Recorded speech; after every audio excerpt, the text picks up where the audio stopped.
Hello students, मैं doctor Meenakshi Meena, सहायक आचार्य sociology, government college Rajgarh Alwar. आज मैं आपकी बीए पार्ट 2 की रूरल सोशियोलॉजी प्रश्न पत्र पढ़ाऊँगी। इसमें आज हम एक नया टॉपिक शुरू करने जा रहे हैं, कृषक समाज की अवधारणा। कृषक समाज क्या होता है? कृषक समाज से हमारा क्या तात्पर्य है? तो कृषक समाज की अवधारणा को समझने के लिए आवश्यक है कि हम विभिन्न विद्वानों के विचार इसके बारे में जानें, क्योंकि कृषकों से ही कृषक समाज का निर्माण होता है। चैम्बर्स 20th सेंचुरी डिक्शनरी के अनुसार कृषक वह है जो एक ग्रामीण है, एक देहाती है, जिसका व्यवसाय ग्रामीण काम है, और कृषक वर्ग वह है जिसमें कृषक या भूमि को जोतने वाले देहाती श्रमिक का समूह आता है। आंद्रे बिताई इसके बारे में कहते हैं कि कृषक समाज के 3 अर्थ हैं। पहला, कृषक भूमि से जुड़ा होता है। वह न केवल भूमि पर रहता है बल्कि वह उसे अपने श्रम से लाभदायक बनाता है। कानूनी दृष्टि से भी वह भूमि का स्वामी है। उसे किराए पर जोतने वाला या बिना भूमि अधिकार के भी एक श्रमिक हो सकता है, लेकिन इन सब स्थितियों में वह अपनी आजीविका श्रम द्वारा कमाता है। कुछ लोग कृषक शब्द का प्रयोग भूस्वामी किसानों के लिए करते हैं, तो कुछ अन्य इसमें किराए पर भूमि जोतने वालों या भूमिहीन श्रमिकों को भी सम्मिलित करते हैं। नंबर 2, समाज में निम्न स्थिति। ऐसा माना जाता है कि अधिकांश समाजों में कृषक की स्थिति निम्न होती है। वे लोग जो कृषक के परिश्रमी, सरल तथा मितव्ययी होने की प्रशंसा करते हैं, स्वीकार करते हैं कि समाज में उनकी प्रतिष्ठा ऊंची नहीं होती। स्त्रीकरण के क्रम में कृषक वर्ग की स्थिति पर न केवल आर्थिक दृष्टि से बल्कि सांस्कृतिक दृष्टि से भी विचार किया जाता है।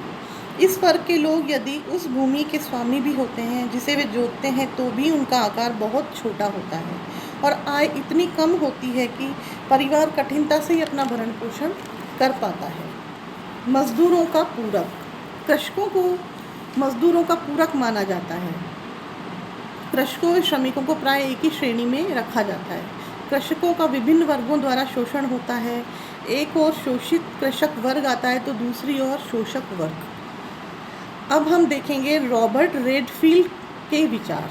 रॉबर्ट रेडफील्ड ने पीजेंट सोसाइटी एंड कल्चर नामक अपनी कृति में कृषक समाज को परिभाषित करते हुए लिखा है कि वे ग्रामीण लोग जो जीवन निर्वाह के लिए अपनी भूमि पर नियंत्रण बनाए रखते हैं और उसे जोतते हैं, तथा कृषि जिनके जीवन के परंपरागत तरीके का एक भाग है, और जो कुलीन वर्ग या नगरीय लोगों की ओर देखते हैं और उनसे प्रभावित होते हैं, जिनके जीवन का ढंग उन्हीं के समान है लेकिन कुछ सभ्य प्रकार का है। इस प्रकार रॉबर्ट रेडफील्ड के अनुसार कृषक व अभिजात गण कृषक समाज के 2 अर्ध भाग हैं। रेडफील्ड की कृषक समाज की इस परिभाषा के अनुसार 2 प्रमुख तत्व सामने आते हैं। पहला है कृषक। रेडफील्ड ने उन छोटे उत्पादनकर्ताओं को ही कृषक माना है जो अपनी आजीविका और जीवन का ढंग भूमि जोतकर ही चलाते हैं।